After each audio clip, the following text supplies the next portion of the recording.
ओम नमो भगवते वासुदेवाय. जितीच्या गर्भामध्ये कश्यपांचं वीर्य रूप तेज क्षणाक्षणानं वाढत आहे आणि त्याचा प्रभाव सर्व लोकांवर पडतोय. कशा प्रकारचा प्रभाव की ज्याच्यामुळं दिवस आणि रात्र हा भेदच कळू नये, सगळीकडे अंधकार पसरावा आणि लोकांची सगळी कर्म ही अव्यवस्थित व्हावी. आणि त्याच्यामुळं सूर्यचंद्र सुद्धा निस्तेज व्हायला लागले, इंद्रादी लोकपाल सुद्धा निष्प्रभ व्हायला लागले, त्यांचं तेज संपुष्टात यायला लागलं. आणि म्हणून भयभीत अंतःकरणानं हे सगळे ब्रह्मदेवांकडे आले आणि त्यांनी त्यांच्याकडे तक्रार करायला सुरुवात केली आणि प्रार्थनाही करायला सुरुवात केली की आपण सर्वज्ञानी आहात, आपल्याला हे सगळं माहिती आहे, तेव्हा आपणच याच्यात लक्ष घालावं.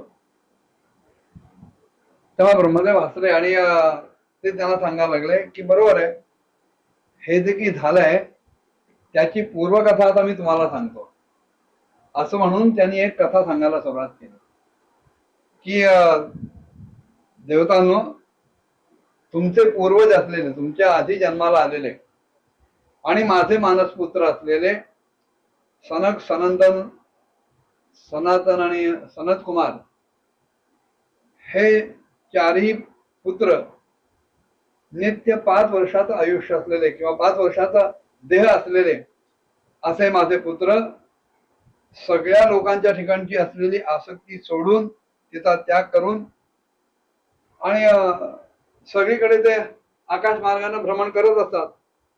सगळ्या लोकांमध्ये ते जातात आणि असंच आकाश मार्गाने विचरण करत असताना, विहार करत असताना एकदा ते भगवान विष्णूंच्या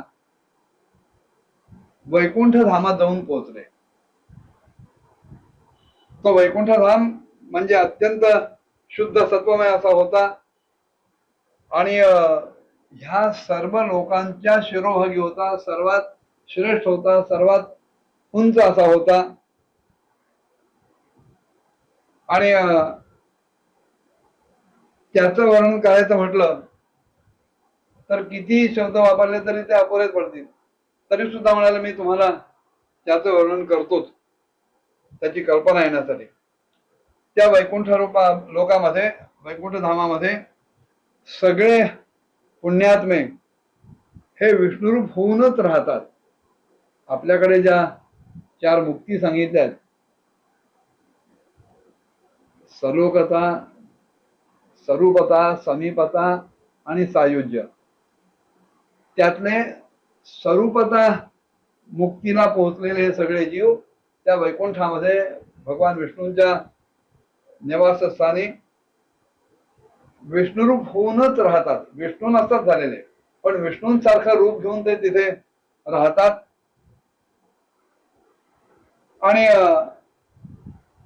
हे विष्णुरूप त्यांनाच मिळतं की ते सगळ्या प्रकारच्या कामनांचा त्याग करून केवळ भगवत चरणांचा आश्रय घेतात, त्यांनाच शरण जातात आणि त्यांच्या प्राप्तीसाठी, भगवंताच्या चरणांच्या प्राप्तीसाठी धर्मद्वारे त्यांची नित्य आराधना करतात. त्या वैकुंठ लोकात वेदांत प्रतिपाद्य अशी धर्ममूर्ती असलेले श्री आदिनारायण राहतात. सगळ्या वेदांचा जर प्रतिपाद्य विषय जर कुठला असेल तर ते परब्रह्म परमात्मा हेच आहे. तेव्हा असे परब्रह्म परमात्मा असलेले, धर्ममूर्ती असलेले श्री आदिनारायण त्या वैकुंठामध्ये आम्हाला आणि आपल्या सगळ्या भक्तांना सुख देण्यासाठी शुद्ध सत्वमय असं रूप धारण करून सदैव विराजमान झालेले असतात. आणि तो लोक सुद्धा सामान्य नाहीये, असामान्यच आहे. का? कारण त्या लोकांमध्ये नैश्रेयस नावाचं एक मोठं वन आहे. निश्रेयस म्हणजे कैवल्य, मोक्षच. पण ते जर मूर्त रूप झालं तर ज्या प्रकारचं वन ते दिसेल असं वन त्या लोकांमध्ये आहे, वैकुंठ लोकांमध्ये आहे. आणि मूर्तिमान कैवल्यच तिथे प्रकट झालंय असं वाटतं. सगळ्या प्रकारच्या कामना पूर्ण करणाऱ्या वृक्षांनी ते वन म्हणजे कल्पतरूंनी ते वन सुशोभित आहे. आणि तिथे 6च्या 6 ऋतूंमध्ये उपलब्ध होणारी सगळी शोभा बघायला मिळते. लहानपणी आम्हाला शिकवलं जात असे, चैत्र वैशाख वसंत ऋतू, ज्येष्ठ आषाढ ग्रीष्म ऋतू, श्रावण भाद्रपद वर्षा ऋतू, अश्विन कार्तिक शरद ऋतू, मार्गशीर्ष पौष हेमंत ऋतू आणि माघ फाल्गुन शिशिर ऋतू. या प्रत्येक ऋतूचं काही ना काहीतरी वैशिष्ट्य आहे, त्याची काही वेगळी शोभा आहे आणि त्या ऋतूमध्ये काही काही वेगळ्या प्रकारची विशिष्ट अशी फळं फुलं उपलब्ध असतात. ब्रह्मदेव सांगतायत की ह्या वैकुंठ लोकामध्ये ते नैश्रेयस वन आहे, तिथे 6च्या 6 ऋतू सदैव पूर्णपणे बहराला आलेले असतात आणि आपापल्या शोभेनं ते नैश्रेयस वन सुशोभित करत असतात. तिथे विमानचारी गंधर्वगण आपल्या सगळ्या प्रियतमांना घेऊन भगवंताच्या पवित्र लीलांचं गायन करत असतात आणि अशा ह्या भगवंताच्या गुणकीर्तनानं संपूर्ण पापराशीचं भस्म करण्याचं सामर्थ्य त्यांना मिळतं. त्यावेळेला तिथे सरोवरामध्ये उमललेली वासंतिक अशी मकरंद पूर्णमय मधाळ अशी चांगली फुलं, चांगला गंध असलेली फुलं सगळ्यांना आपल्याकडे खेचून घेतात. पण तरी सुद्धा ही मंडळी त्यांच्याकडे ध्यान देत नाही आणि भगवंताच्या कीर्तीचं ते गायन करत असतात.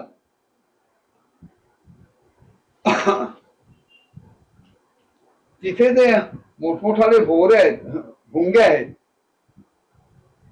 ते भुंगे सुद्धा इतक्या मोठ्या आवाजात गुंजारव करत असतात